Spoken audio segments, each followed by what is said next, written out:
baxın, mən hər zaman bunun Milli Məclisdə də bir iki dəfə qaldırmışam. Məsələn, Zabrat qəsəbəsində yaşayırıq. 150 minə yaxın qeyri-rəsmi əhali yaşayır. Və burada bir musiqi məktəbi yoxdur. Və uşaqlar Maşdağada gedib dərs alırlar. Orada Yəni, Sovet vaxtından var. Avtobus pulu olmayan, atasının maşını olmayan uşaq bunu gedib alanmaz.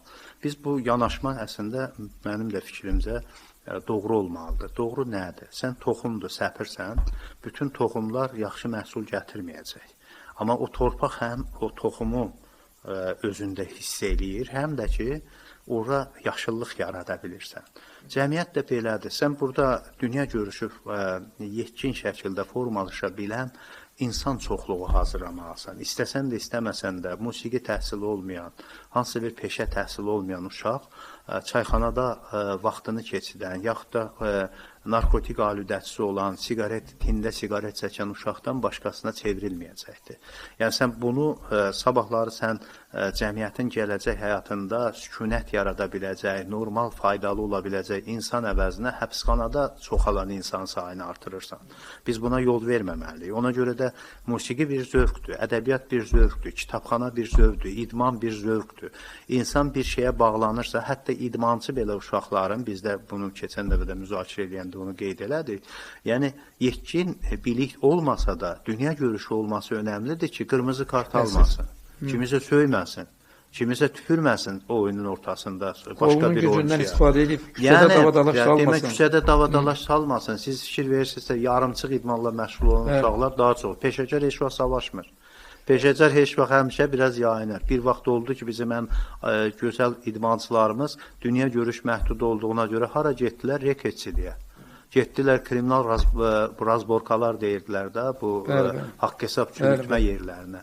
Çoxsu sıradan çıxdı, həbsxanalara getdi. Ən böyük olimpiya çempionu, dünya çempionları, Rusiyanın, Ukrayna, Azərbaycanın. Yəni, biz dünya görüş olsaydı adamlarda, dünya görüş yetkin olanda, gəldiyim məsafədə bir şükranlıq daşıyırsan ki, Allah mənə bu gücü vermiş, mən gəlmişəm, öz demək, əxlaqımla, qabiliyyətimlə bir yerlər tutmuşam. Bundan demək, öz təcrübəmdən cəmiyyətə bir şeylər qazandırmalıyam. Özün bir məktəb açırsan, özün yetişdirirsən uşaqları, yaxud da bir alim də elədir. Alimi də bir dənə titul aldın, oradan-buradan bir düzəltdin, professor, akademik, ondan sonra çəkilir özünü qoyur dağ başına, heç bir cəmiyyətdə yoxdur, fikri yox, sözü yox, heç nə yox. Yəni, bundan cəmiyyətə sən nə fayda verərsən? Özün üçün yaşamağa nə var ki? Özün üçün hansısa bir şəkildə komfort yaratmağa nə var ki? Yəni, bunu paylaşmalısan cəmiyyətlə.